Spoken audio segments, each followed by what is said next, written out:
how do you stay in the present, DMAC? How do you stay in the present moment when things feel chaotic? One, first condition, clear specific goal. Like you got to have a clear specific goal on what you're running after, right? So that's first and foremost. Second, that clear and specific goal has to be just slightly outside of your comfort zone, right? Because it's slightly outside of your comfort zone and it's challenging, it's going to demand your full attention, which what?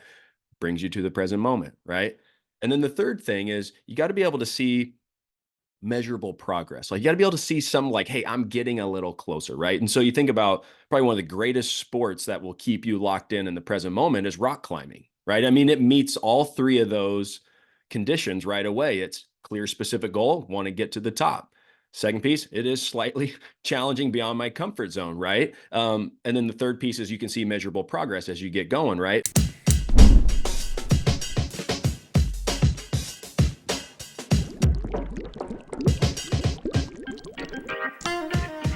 You are listening to Personalization Outbreak, a podcast about the collapse of traditional corporate standards in today's more personalized world. I'm Glenn Llopis. I'm a leadership strategist, author, contributor to Forbes, and founder of the Leadership in the Age of Personalization movement. On this show, I'm interviewing executives across multiple sectors to find out how the balance between standardization and personalization can exist. Hello, everyone. Welcome back to Personalization Outbreak Podcast. Let's face it, organizations today are transforming at an epic pace.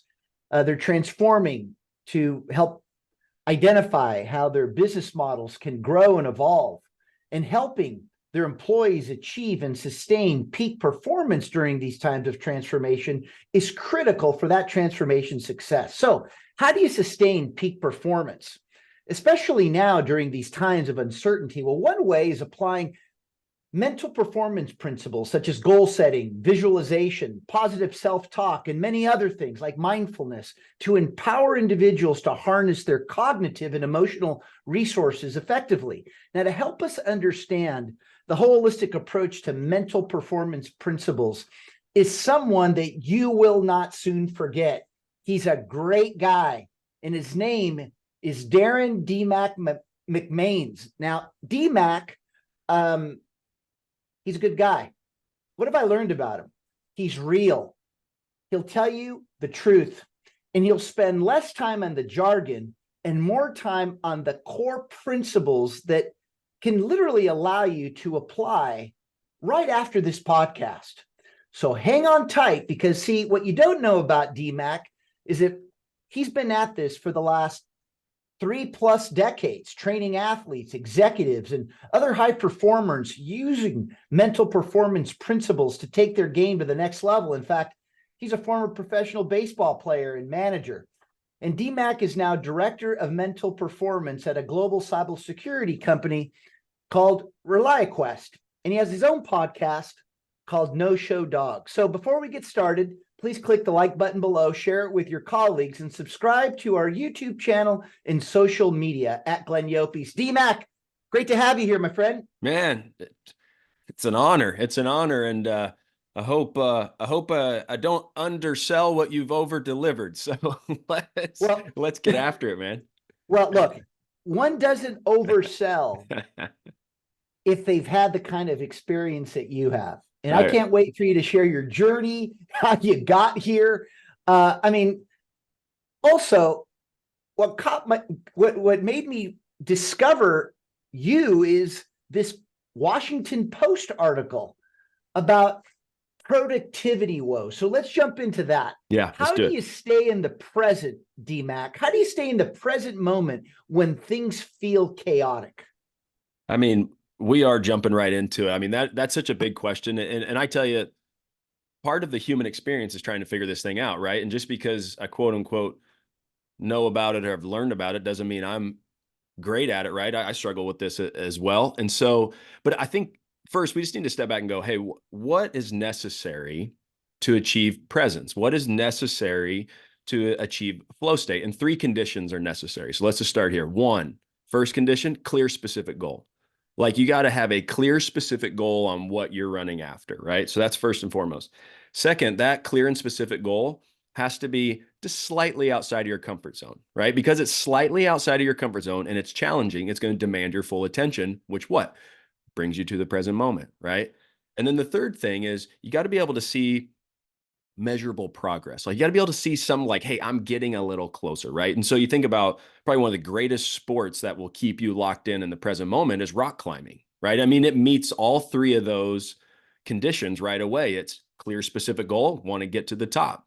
Second piece, it is slightly challenging beyond my comfort zone, right? And then the third piece is you can see measurable progress as you get going, right? But now this is what I would say. The key to that is that second one, is that clear, specific goal. Is it slightly beyond your comfort zone?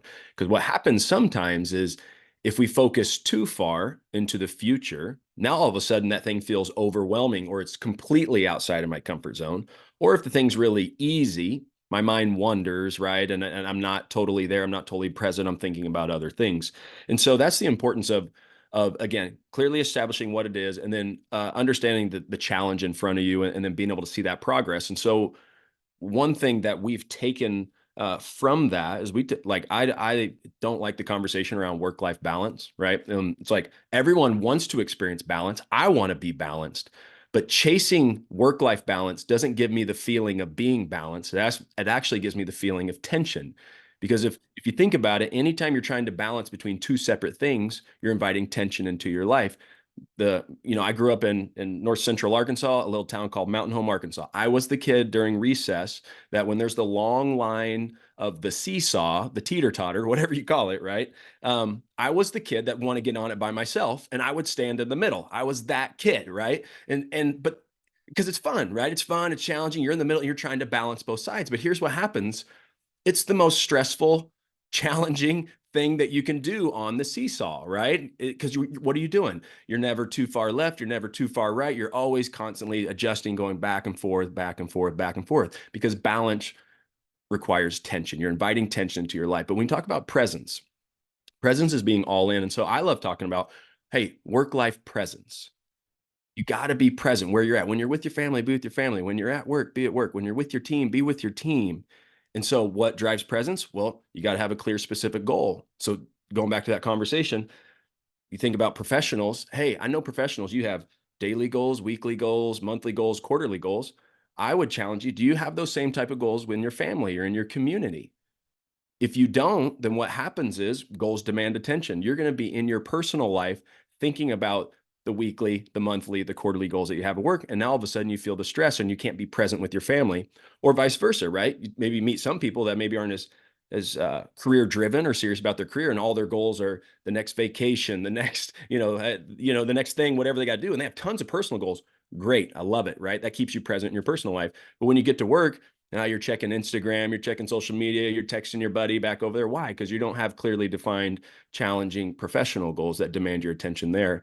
And so I think one of the things that really helps drive presence is the clarity of challenging goals in every facet of your life, whether that's community, whether that's family, or whether that's at work. I think that's a great place to start.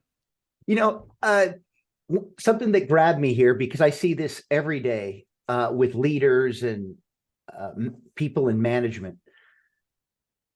They can't get out of their comfort zones. And I'm calling this the opportunity to disrupt comfort. Maybe you can help me here. Is disrupting comfort asking too much?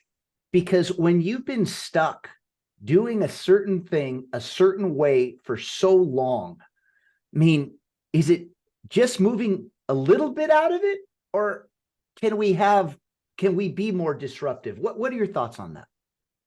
Yeah, I think it starts with perspective, right? It's like, and the perspective meaning understanding that discomfort is good for me, right? Because the challenge with, I would say, comfort and discomfort is, it's not that discomfort is quote unquote bad for us. It's our desire to be comfortable all the time that makes discomfort feel bad for us. But when we start to change our perspective and realize discomfort is essential for growth, discomfort is essential for innovation. Discomfort is essential for fulfillment. Discomfort is essential for presence. Like when you start to understand the value of discomfort and challenging ourselves, now your perspective changes about it, and you're more likely to embrace it, look for it, go find it in your own life. And then when you experience all the benefits from it, now you have great stories as a leader to share with the people that you get to serve and lead. And you can talk about how challenging yourself, has impacted your life going forward. I mean,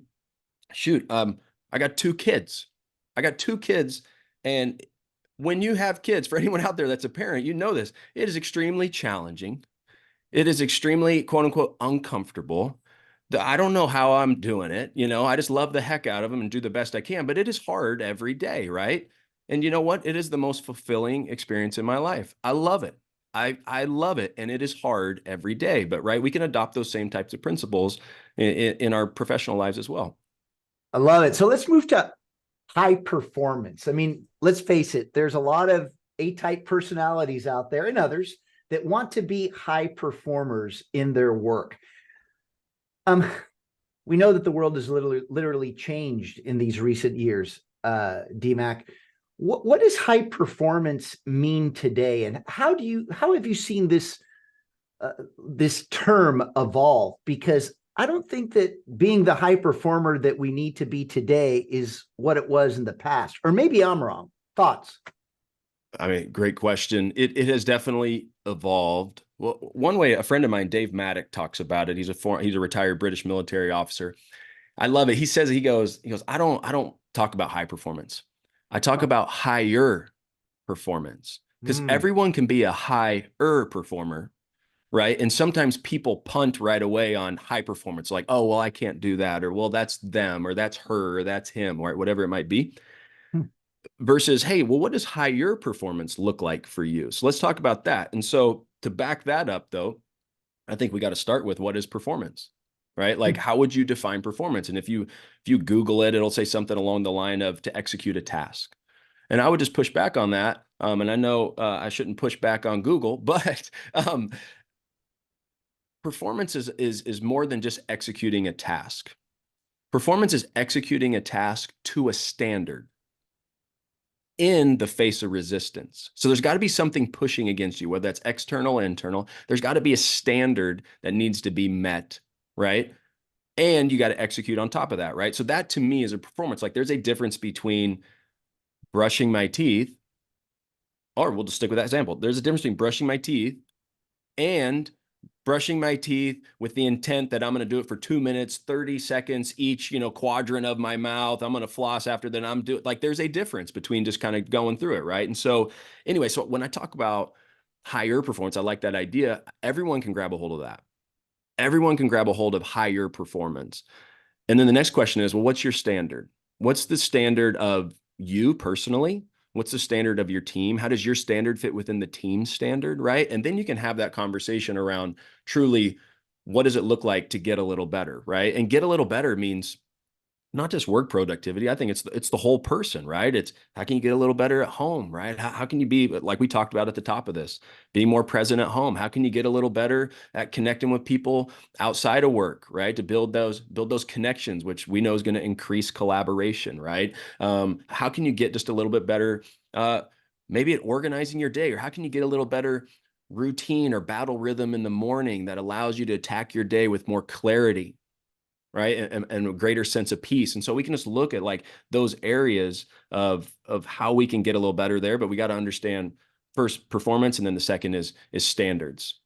Well, I think this takes us to this follow-up question. What's the biggest difference that you've seen, DMAC, between the average professional athlete and the average business professional? I would say the biggest difference that I see between those two demographics is clarity of purpose.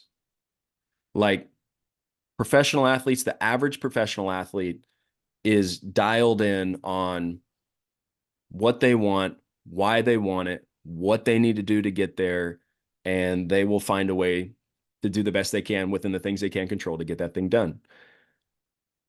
The average business professional, I would say, doesn't quite have the clarity of purpose. They're more focused on like the what of the job. Like when they go out and look for a job, like I share this with people all the time. It's like, are you looking for a job? Are you looking for a career? Or are you looking for a cause? Right? Because if you can find a cause, you'll find a career that fits within that cause. It's going to be fulfilling, and then that will lead to the job. I feel like the average person is probably out there just looking for a job or a career, and it really doesn't quite fulfill them the way that they want. And so when the thing they get bored with it, or they get tired of that particular company or team, whatever it might be, they start to look around, right? And so that would be the thing that I would encourage people to really do some self-exploration on, is like, what means most to you and why does it matter to you? And then when you figure out why it matters to you, can you draw a line from why it matters to you to the current role you have, or the expectations or the standards of which the company that you're working at? And if you can do that, put that somewhere where you can see it every day, because we need to be reminded more than we need to be instructed. And when things get hard, sometimes we're really zoomed in and focus on the what of the day, and we forget why we're doing it, right? And then that's the time we got to zoom out and go, hey, why am I doing this? Why am I sending this email at this time of day? Why am I, why am I joining the 7th meeting for the day? Why am I doing this? Well, guess what? If you have clarity of purpose, that's where resilience comes from, and you can push through, and then that increases engagement, which is just going to make you a better leader and a better teammate. So here's what I got out of this. When you know what your purpose is, then you could focus on what you solve for. And when you know what you solve for in support of your purpose, you can be a higher performing individual. Is that about right? Absolutely. Yeah. You said that so clear and concise. That was awesome, man. Absolutely. That's what I'm saying. Well, where am I going with that? Perhaps the organizational standards are not in alignment with what gives someone purpose for them to be their best. And I just share this because this is part of what's happening today more than ever. It's people are looking for their purpose. They want to know how they're looking for a greater sense of fulfillment. So as much as we talk about being a higher performing employee, in this case, this works both ways. The organization needs to know the individuals and what matters to them, while the individual needs to respect the standards of the organization. And if we can find that harmony between the two, I think this is where we build higher performing organizations.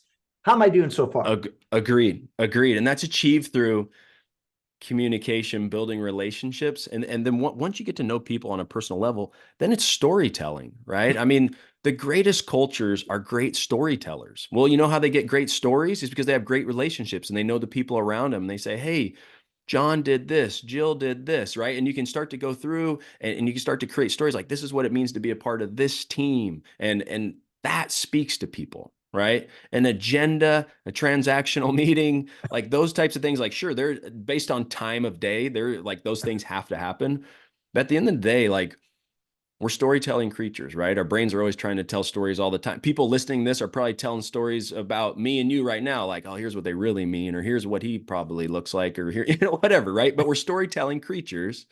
And so I think it's important just to understand, like, the best leaders are the best storytellers, and the best stories come from the people that you get to serve and lead. But the only way you're going to get those is you get to know them, right? And they have to be connected to something bigger than themselves. So you know that it's not just about you, right? And Glenn, I'll just highlight, like, just the power purpose of just knowing that you're connected to something bigger than yourself gets you moving, right? Super simple example was, and I know your listeners have had this same example, where I had some flight delays trying to get from Pune, India to Dublin, Ireland. This was just like 2 months ago, and had some flight delays in Delhi, and then it messed me up in Dubai. And I was already tired from flying from Phoenix to get to Pune. I mean, I was exhausted. And it was almost to the point where I'm like, I'm just going to go home. Like, I'm not dealing with this anymore. I recorded a video in case I couldn't make it to Dublin. So let's just play the video and I'll see them next time. And then I thought about the 200 or so teammates that are counting on me to be in Dublin, that are waiting for me to show up and to do some of the things I'd planned to do. And I couldn't do it. So I'm like, heck with it, grabbed a hotel in Dubai, figured out, got up the early next day, landed an hour before I was supposed to be on stage in Dublin, was exhausted, but did it. But the only reason I did it, because I thought about others. If it was up to me, I'm telling you, Glenn, I would have went home. I wanted to go home, but it was like, no, there's 200 other people that are counting on me. And that's where resilience comes from, right? It's understanding like, hey, we're a part of something bigger than ourselves. Everything we do matters, right? And if we just get too myopic, we get too focused on ourselves. Sometimes we forget about the impact that we can have on others. And then we punt on our resilience, So how does this all tie back to mental performance and the Yeah. principles? And so in fact, how do you build these programs? What are the steps? How do you get buy-in? Oh man, such a good question. Go back to the heart of performance. Like, where does our performance come from? We'll just start right there. We defined it earlier, but let's talk about where does it come from? It comes from our identity, right? So, I mean, whether someone is spiritual or not, there's kings that have written about this 3,000 years ago that say, everything we do flows from our heart, right? So we know everything we do flows from our identity. What is our identity? It's how I see myself, right? Because how I see myself determines my perspective. How I see myself determines how I see the world. How I see the world determines how I think about it. So my perspective determines my thoughts. And how I think about it determines my emotions, which is how I feel. And how I feel ultimately influences what I do, right? But when you back that up, it goes all the way back to identity. So this is why identity is so important. And the reason why I'm sharing this is because this is important for both individuals and teams, right? So as an individual, what the heck goes into identity? It's a pretty big deal. Well, there's three things: beliefs. Those deep-rooted, deep-seated things. Research tells us we get these things before we're 7, 8 years old, right? It's how we've been brought up in our communities or parents or things we've read or watched on TV, right? Whatever it may be. So there's our beliefs. Then there's our core values. These things that we choose. We're roughly in high school, college age. Our brains are starting to fully develop. We're starting to realize like there's some things that really matter to us, right? We're like, hey, Yeah. integrity matters, loyalty matters, hard work matters, like perseverance matters, right? We start to choose these things, and those core values start to guide our behaviors, whether we know it or not.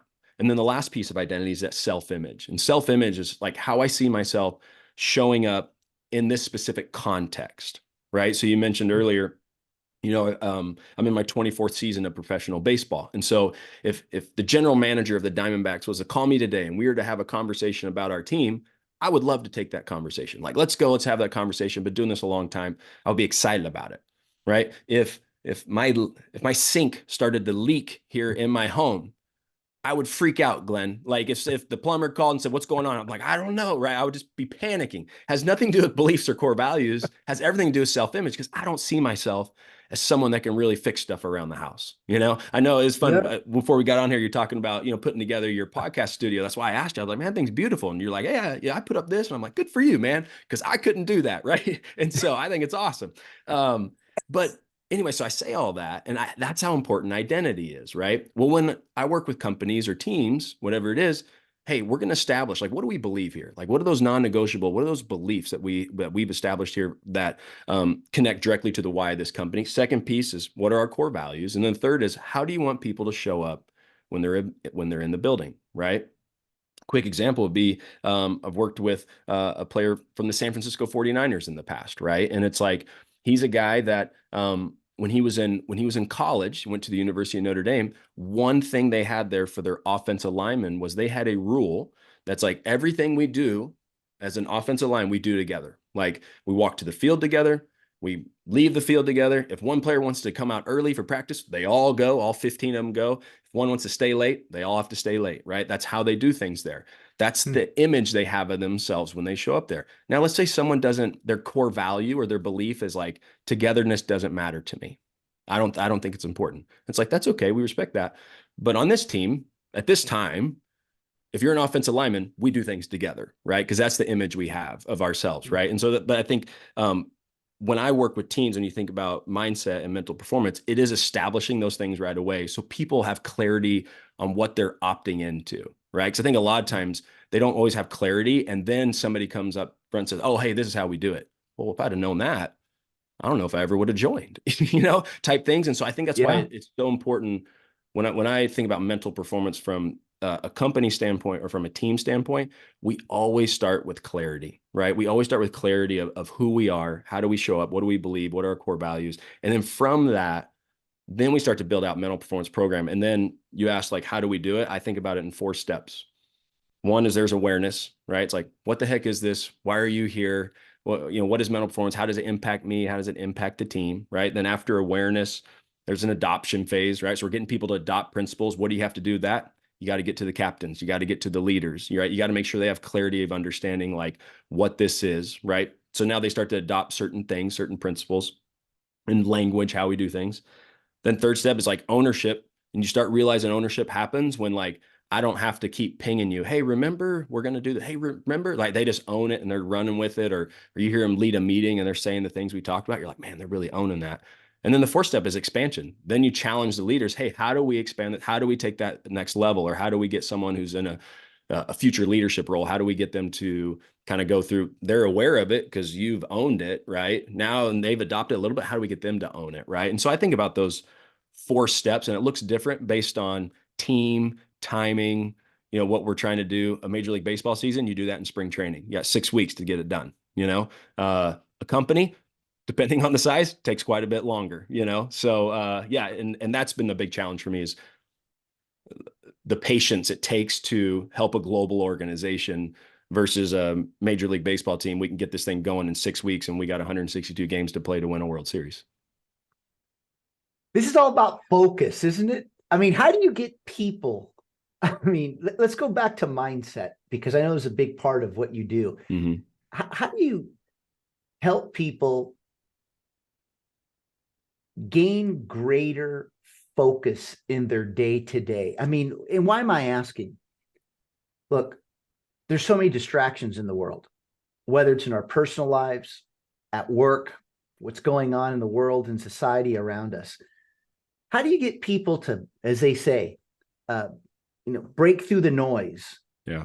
And just gain clarity? I know you talked about presence and being present. That's clearly a big part of this, but is there something else? Because I continue to see people moving in and out of focus. And I think this is part of our productivity problems. Absolutely. I'm right there with you. I think there's a couple of things going on here. I think it's one, we go back to the baseball example. There's hard focus, there's soft focus, right? And there's times you can check out. And so I think about understanding what your job requires of you and when do you need to implement hard focus versus soft focus versus check out. So, think a baseball pitcher, when he's on the mound pitching, that's hard focus. When he comes off the mound and his team's hitting, soft focus, right? He can just sit there and think about, hey, what just happened? What do I need to do next inning, right? He's not totally in the moment, in the intensity of the hard focus moment, right? And then when he gets taken out of the game, he can check out, casually observe, right? And so I think about everyone in their role has those moments. And here's where I think people get in trouble is they think they got to be hard focused all day, right? And so, look at a light switch. If you turn it on when you need it and turn it off when you don't, last a lot longer, right? Versus leave it on all day. And so some of the most helpful things I've been able to do, and it's so simple, I'm almost embarrassed to talk about it, but it's like helpful to people that work in the corporate environment, focus better in the second half of the day, is to not eat lunch at your desk. Like get up, move, walk, the importance of movement, right? The importance of going to a different environment, the importance of being able to check out, literally check out for an hour, right? Or have soft focus for an hour that you can go eat your sandwich or whatever it is. Like a lot of the productivity woes that I've seen have come from never leaving your desk or not moving during the day or not even eating breakfast, right? The simplest, Glenn, I'm telling you, like sometimes when I work with people and we'll talk about mindset and mental performance, the first question I always ask is like, hey, how are you sleeping? How are you eating? And how are you exercising? And largely 70 to 80% of the time, I'm telling you, that's where that's what it is. It's like, oh, I don't eat breakfast because I got to get to, well, why don't you wake up earlier? Well, because no, like if you have to do the thing, then get up, and then we kind of go through this refuse to snooze idea that I share with a lot of people. If you think about this, Glenn, the first decision you make every day, first decision for someone that sets an alarm is, am I going to honor my commitment that I made to myself last night to get up at this time? Or am I going to let my emotions dictate how I feel and what I do? That's the first decision everybody has to make, right? And so are you going to fall victim to your emotions and hit snooze? or are you going to honor the commitment you made to yourself and get up? Right. And here's the thing, like you want to win the day, like start by winning that first decision you make. Because when you learn to act different than how you feel, that's the separator, man. You know, I talked earlier about like identity, perspective, thoughts, emotions, actions. Emotions just influence actions. You can act different than how you feel. And that's another thing I would say, like probably one of the biggest differences I think between the average professional athlete and the best world-class professional athletes is they act different than how they feel. They don't feel like doing the thing they have to do every day. They don't feel like working out. They're not motivated to eat that thing. They're not but you know what? They do it anyway because that's what's required.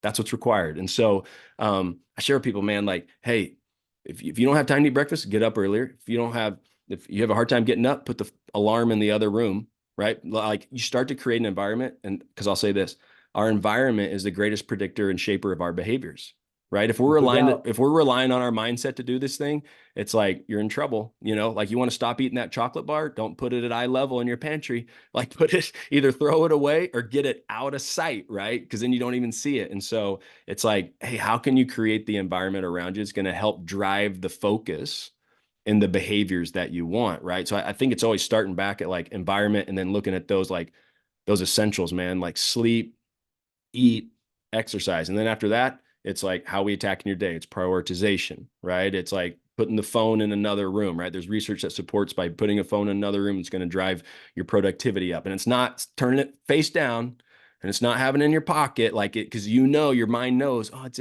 just in my bag. Let me go check it and see if I got any new pings, or whatever. And so, but that's all about environment creation, right? So I can tell you a lot of the mindset work I do is first starts with those three essentials and then shaping an environment that helps drive focus.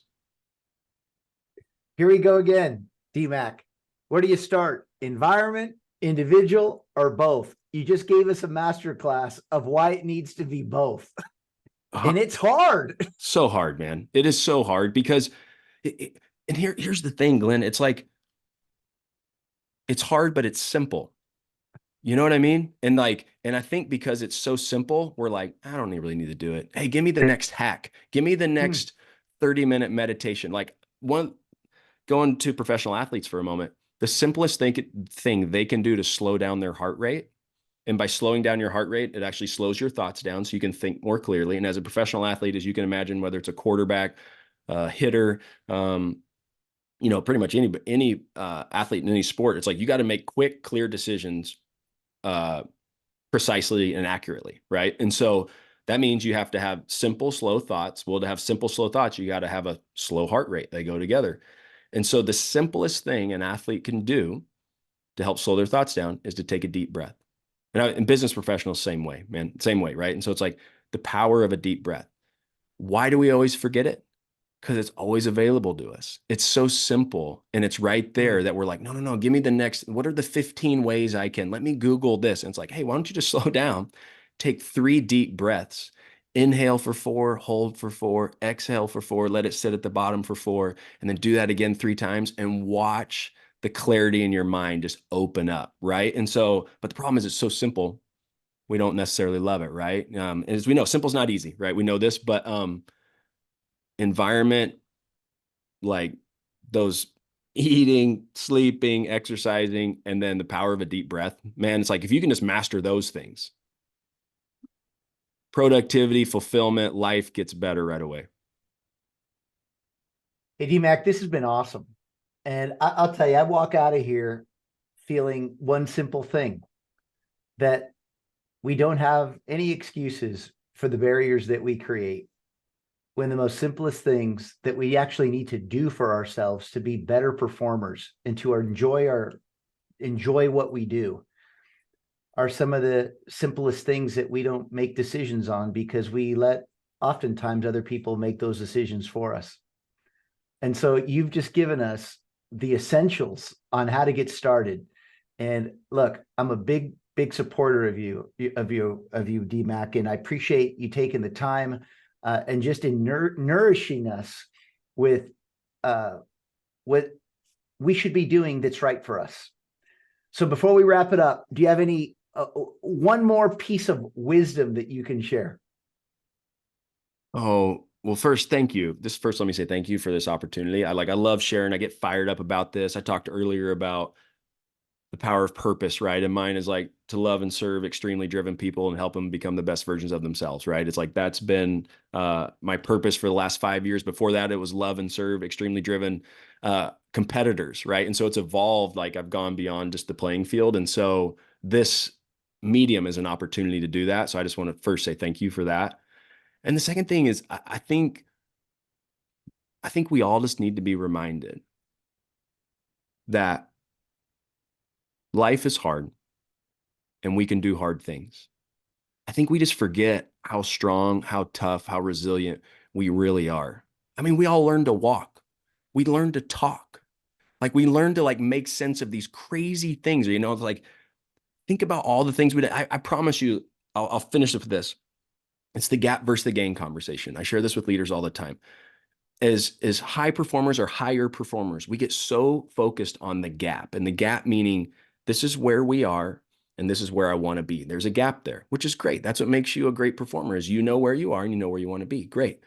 But the problem is if you never take the time to recognize the gain being where you were and where you are now, how can you ever really be proud of yourself and find gratitude and feel appreciation and fulfillment, right? Because you're always focusing on what you don't have versus how far you've come. And so again, now if you just live in the space of the gain, well, now you're, never going to go out and chase it. So there's an art to life. There's an art to focus. There's an art to how we approach our days, and that like, am I focused on the gap or am I focused on the gain? And it's this art of being able to go back and forth. And that's why I love coaching people. Like I love coaching people because sometimes we get too gain focused, like, hey man, what's the next thing we're running at?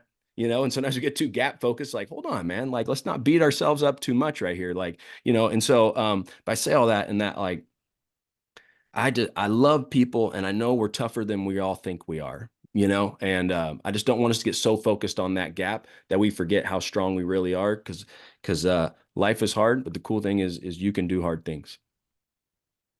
What a way to end the show. D-Mac, thanks again. Let's have you on again next season, man. I love it. You're an inspiration, and greatly appreciate you. Okay, we'll be in touch. And as we close every show, when you lead in the age of personalization, you will see things that others don't.